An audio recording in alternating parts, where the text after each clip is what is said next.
Just Michael Coates. Finally losing that ridge of high pressure that's been pushing down on us, bringing in the low cloud cover, the fog, the sunshine to the mountains. The skiers have been enjoying that one, but we're going to be starting to see a somewhat normal winter pattern here with colder temperatures into the mountains, warmer temperatures across the valley, and we started to break free of that inversion by this evening. You can see on the time-lapse cam, we really started to thin out the cloud cover for the afternoon hours in Idaho Falls and throughout the rest of the region. We have moisture on the move, and this is coming across the northwest and also the Great Basin tonight. Most of the heavy rain and snow will be up and over us into northern Idaho and Montana. We do have some snow in the forecast, but it's not looking to be too impressive with the snowfall amounts. In fact, the storm looks very menacing when you look at it on Viper or the satellite picture, but in reality, this is going to produce light snowfall amounts, and we're going to see more of a rain-snow mix for the Snake River Plain, the Magic Valley. We'll get a few good inches in our local mountains, but generally this is not going to be a huge winter storm, but we're going to get quite a bit of wind because we're going to draw up this cold front, which is just coming on shore right now here along Washington and Oregon. The stuff here in Northern California will start to get in here for the weekend. But most of the snow, like I mentioned, is going to be into the higher elevations as we move forward towards your Saturday and Sunday with about a few good inches on those westward-facing slopes. So let's go right to Vipercast. 10 o'clock tonight, scattered snow, lightly scattered snow, I want to stress, mixing with some rain by tomorrow afternoon. This is 12 o'clock here for Friday here, so lunchtime for tomorrow. We look at this map here and you see, wow, a lot of snow in there. But the snow is going to be very light. It's going to be very warm outside, so we're not going to accumulate much across the valley, and we're going to get this influence of that cold front coming through, which is going to drop more wind out of the southwest. The cold front starts coming across the region tomorrow night, right around dinner time, 6 o'clock here on the Vipercast. Cold front starts entering the Snake River Plain, draws up more wind. It's going to get windier Friday afternoon. We'll slowly start to see that wind pick up throughout the day, and then the temperatures will take a hit getting into Saturday, but we clear out briefly.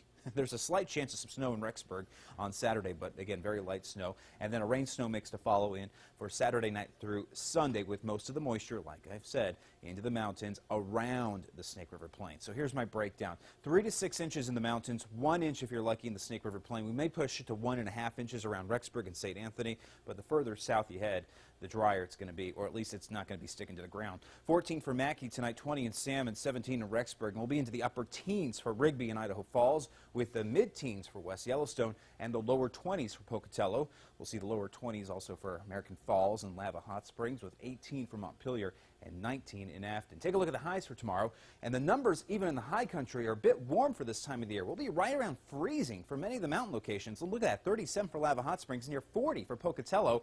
We'll be around 37 in American Falls, 39 in Burley, 34 in Idaho Falls, getting into the lower 30s in Ashton and St. Anthony, 28 for West Yellowstone, and the upper 30s in DuBois, mid-30s in Salmon, with the lower 30s in Stanley. Here's the 8-day forecast.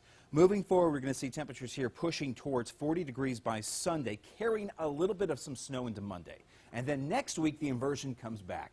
High pressure, sunshine, Wednesday, Thursday, Friday, with patchy freezing fog to take us into next weekend. So the temperatures will fall back to a normal pattern once we get past Monday night into Tuesday. Pocatello temps here near 40 for tomorrow, Saturday, and we'll be into the lower 40s for the high on Sunday. So you can see this in Pocatello that we're going to be looking at mostly rain if we do pick up any rain or snow. Rexburg also looking at a mix of rain and snow. Now it's going to be colder in Rexburg, of course, so we could see a little bit of snow sticking to the ground on Saturday, warming up to 36 on Sunday, and then colder conditions with highs into the 20s next week. Blackfoot temps here, 36 for Saturday, 39 on Sunday, just shy of 40 to get us into next week there on Monday with a high of 38 degrees with a chance of some snow.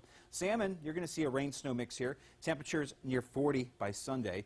So any snow that we pick up in Salmon, it's going to be melting, refreezing, melting, refreezing. Yeah, that pattern's going to continue all the way into next week as well. Jackson, good snow here on the ski slopes. And if you want to take the snow machines up, kids are also going to be liking Saturday here for some sledding there in the mountains with highs into the upper 20s to lower 30s. Winds will also back off to lighter levels into next week with temperatures into the 20s and some flurries around Tuesday and Wednesday. Carol, Jay.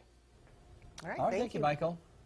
Well, the new year is beginning for the real estate market, and soon you'll see advertisements for open houses. But before you allow strangers to walk through your home, you need to watch our Closer Look tonight in Newsline. Yeah, you'll be amazed at what surveillance cameras catch as people paw through your possessions. And in God we trust, unless you're in this law enforcement agency where they trust something else entirely. You'll have to see the misspelling following this newscast. You know, some people like to express